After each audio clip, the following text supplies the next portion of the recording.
اپنے رب کے حکموں کو توڑا، ہم نے پرواہ ہی نہیں کی. ہم سمجھے دنیا میں آئے ہیں تو ہماری دنیا ہے، آوارہ ہوں، خواہشات نفس کے مطابق زندگی گزاریں، آنکھیں بے حیائی میں لگی رہیں، سوچیں آوارگی میں لگی رہیں، کان نغمے سنتے رہے، زبان جھوٹ بکتی رہی، ظلم و جبر کا بازار گرم رکھا، عصمتیں عزتیں پامال کرتا رہا، لوگوں کا مال لوٹتا رہا، حق غصب کرتا رہا، کلیجے اور دل چیرتا رہا، لوگوں کو زخمی کرتا رہا، لوگوں کے جذبات سے کھیلتا رہا. پرواہ نہیں کی کہ یہ دنیا ہے، امتحان گاہ ہے، چند دنوں کے لیے آئے ہیں، اللہ کے حضور پیش ہونا ہے، عملوں کا حساب ہونا ہے.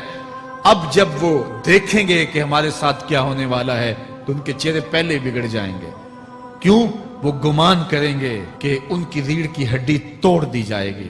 ایسے عذاب آئیں گے جس طرح کسی کی ریڑھ کی ہڈی ٹوٹ جائے تو اس کا چہرہ شگفتہ گلاب تو نہیں ہوتا، اس کا چہرہ جو ہے وہ تو کس قدر مرجھایا ہوا ہوتا ہے. تو اللہ ارشاد فرماتا ہے اس طرح ان کے چہرے ہوں گے. ابھی عذاب آیا نہیں ہے لیکن چہرے پہلے اترے ہوئے ہوں گے، اور جب عذاب کی بھٹی میں ڈالے جائیں گے، اللہ اکبر. اور وہ سخت عذاب، حضور نے جبریل امین سے پوچھا مجھے جہنم کے عذابوں کا ذکر سناؤ. عرض کی حضور سب سے ہلکے عذاب کی کہانی سناتا ہوں، اور وہ یہ کہ جہنمی کے پاؤں میں آگ کا جوتا رکھا جائے گا، باقی پورا بدن اس کا سلامت ہوگا. یہ سب سے ہلکے عذاب کی کیفیت ہے. اب پاؤں میں آگ کا جوتا ہوگا، حدت، گرمی، شدت اتنی ہوگی کہ دماغ پگھل کے ناک اور کانوں کے راستے سے باہر آ جائے گا. پاؤں میں رکھے ہوئے جوتے کی گرمی دماغ کو ایسے چڑھے گی کہ وہ پگھل جائے گا اور ناک اور کانوں کے راستے سے باہر آ جائے گا. تو اللہ کے عذاب کے خوف سے چہرے بگڑ جائیں گے، حالت سلامت نہیں رہے گی. یہ بات ذہن میں رکھیں کہ اللہ جس کو جہنم میں ڈالے گا اس کو اس صورت میں نہیں ڈالے گا. یہ محمدی صورت ہے، یہ شکل اس کی چھین لی جائے گی اور اس کی شکل بڑی کر دی جائے گی. اس کا ایک ایک دانت احد پہاڑ جتنا ہوگا. احد پہاڑ کا پھیلاؤ 15 کلومیٹر پہ ہے. 15 کلومیٹر کا ایک دانت اور 32 دانت کتنے ہوں گے تو منہ کتنا بڑا ہوگا. اس کو اتنا بڑا اس لیے کیا جائے گا تاکہ وہ عذاب کی تکلیف زیادہ سہے. 70 گز موٹی کھال ہوگی اور کھال جل جائے گی تو اللہ قرآن میں فرماتا ہے ہم نئی کھال دے دیں گے تاکہ عذاب کی تکلیف اس کو گوارا کرنی پڑے. پھر چیخے گا، چلائے گا، ہائے مجھے پانی دو، پانی دو، پیاس کی شدت ہے. 70 سال تک تو اس کی کوئی آواز ہی نہیں سنے گا. 70 سال کے بعد داروغہ جہنم چیخ کر کہے گا کیا مانگتا ہے؟ وہ بولے گا مجھے پانی چاہیے. کہا جائے گا تو بے بھی ملتا ہے پانی. پھر داروغہ جہنم اسے پانی دے گا. کوکا کولا کی بوتل دے گا یا پیپسی تھما دے گا یا منرل واٹر کی بوتل دے گا؟ نہیں، قرآن بتاتا ہے اسے مائے حمیم دیا جائے گا، کھولتا ہوا پانی. اور وہ اتنا گرم ہوگا جب پینے کے لیے چہرے کے قریب کرے گا اس سے اٹھتی ہوئی بھاپ کی وجہ سے چہرے کی کھال ادڑ کے اس کے اندر گر پڑے گی، لیکن اس کے باوجود اس کو پینا پڑے گا. اللہ فرماتا ہے یہ دنیا ہی سب کچھ نہیں ہے، سمجھ لیا یہی سب کچھ ہے، آخرت کو بھول گئے. صبح اٹھے کام پہ چلے گئے، شام آئے آوارگی میں چلے گئے، صدائیں آتی رہی حی علی الصلاۃ حی علی الفلاح، کوئی پرواہ نہیں کی. نہ پیشانیوں نے سجدے کیے، نہ سوچوں میں پاکیزگی آئی. زندگی یوں گزار کے چلے گئے. ایسے نہیں، کہا ایک وہ ہوں گے جن کے چہرے شگفتہ گلاب ہوں گے، ایک وہ ہوں گے جن کے چہرے بگڑے ہوئے ہوں گے. اللہ اکبر. کلا اذا بلغت التراقی. یہ تو قیامت کا منظر ہے نا، قیامت سے قبل بھی ایک منظر ہے. اللہ اس منظر کو بھی بیان کر رہا ہے. کلا اذا بلغت التراقی. ہاں جب جان گلے کو پہنچ جائے گی. اے انسان تیرے اوپر وہ گھڑی بھی آنے والی ہے، وہ وقت بھی آنے والا ہے جب سانس اس ہنسلی میں اٹک جائے گا، جب سینے سے بھی سانس اوپر چلی گئی. اب ڈاکٹر بھی لا علاج قرار دے رہے ہیں کہ اب علاج نہیں رہا ہے، جان بس اب نکلنا چاہ رہی ہے. اور کہا جائے گا کوئی جھاڑ پھونک والا بلاؤ. اب ڈاکٹروں نے تو جواب دے دیا. اب سانس اٹک گئی گلے میں، چند لمحوں کی مہمان ہے. اب ڈاکٹروں نے کہا اب ہماری جانب سے لا علاج ہو گیا، اب لے جاؤ اس کو گھر یا وینٹیلیٹر پہ ڈال دیتے ہیں اس کو. بس اب ہماری جانب سے کوئی اس کا علاج نہیں ہے. اب گھر والے روتے ہیں, کہتے ہیں کوئی جھاڑ پھونک والا لاؤ, کوئی دم والا لاؤ, شاید وہ کوئی دم کرے تو اس کی جان میں جان آ جائے. ڈاکٹروں نے تو لا علاج قرار دے دیا. وَظَنَّ عَنَّهُ الْفِرَاقِ.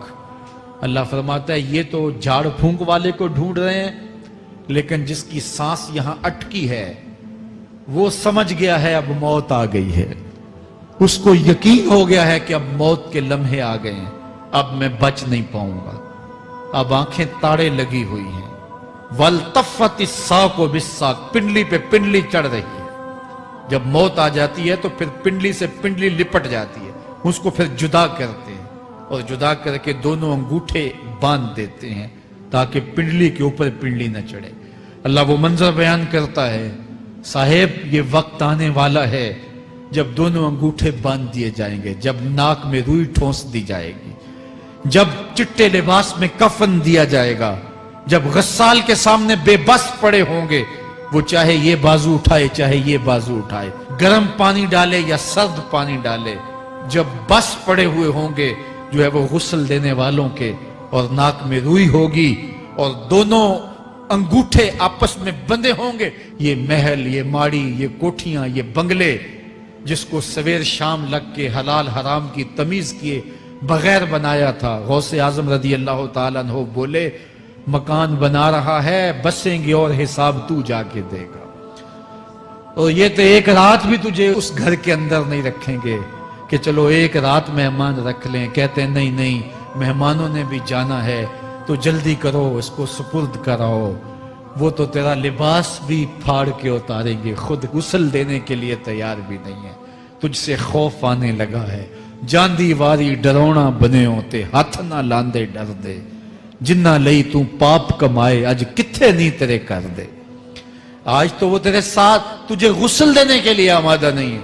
وَالْتَفَّتِ السَّاقُ بِالسَّاقِ. جب پنڈلی پہ پنڈلی چڑھنے لگ جائے گی, إِلَىٰ رَبِّكَ يَوْمَئِذٍ الْمَسَاقُ. اس دن تیرے رب کی طرف ہی لوٹ کے جانا ہے.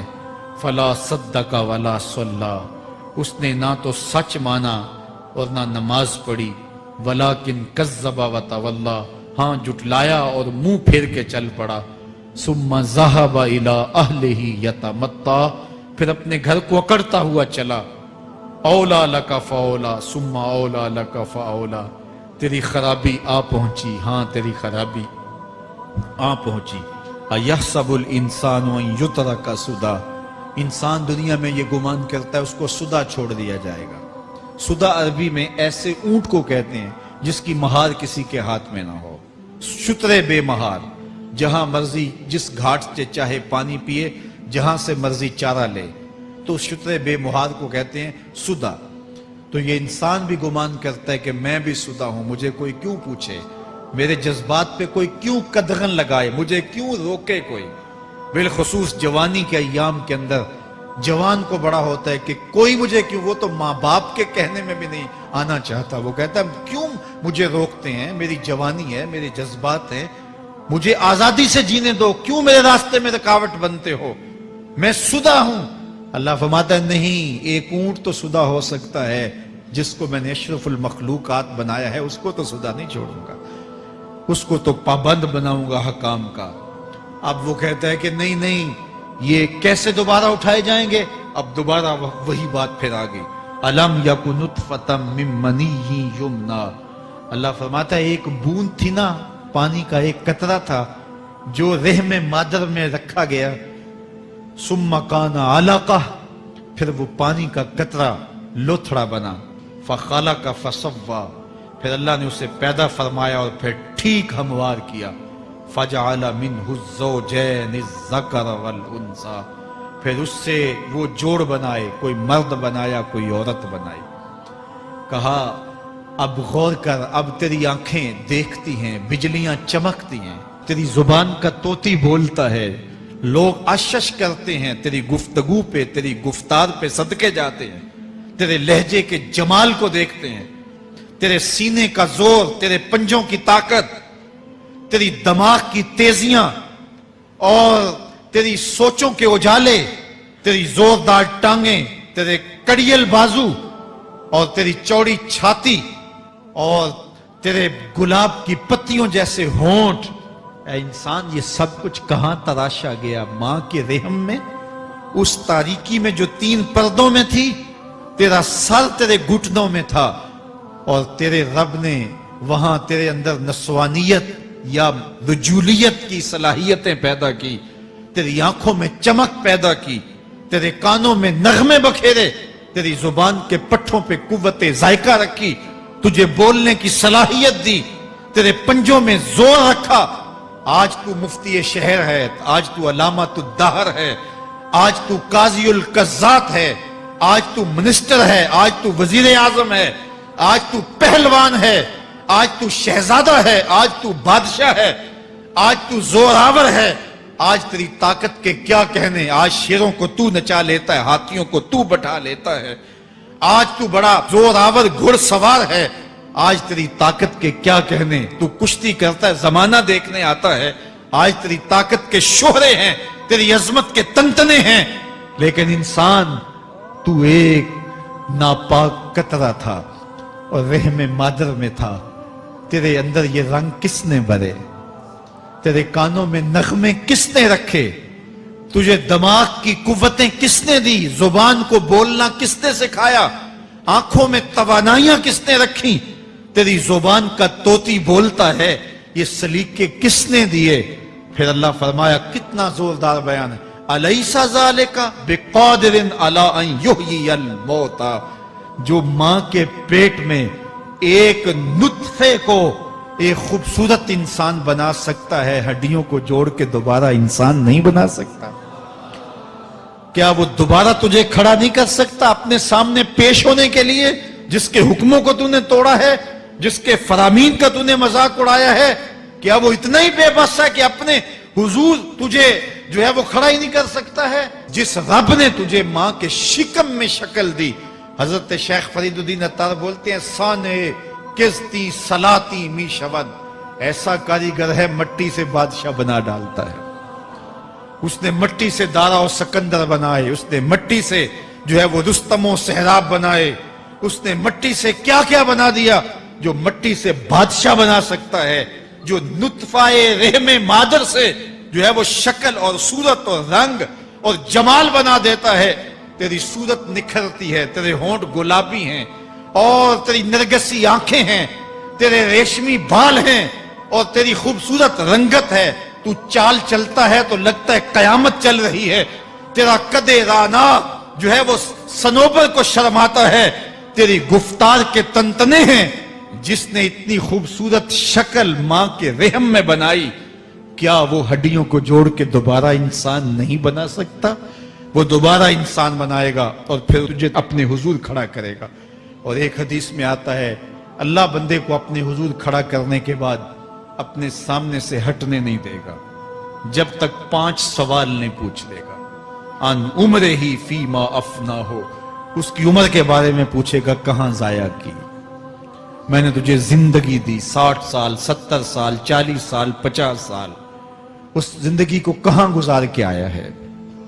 ان شباب ہی فیما ابلا ہو، اس کی جوانی کے بارے میں پوچھا جائے گا، جوانی کہاں گزار کے آیا ہے؟ مجنوں تو نہیں بنا رہا،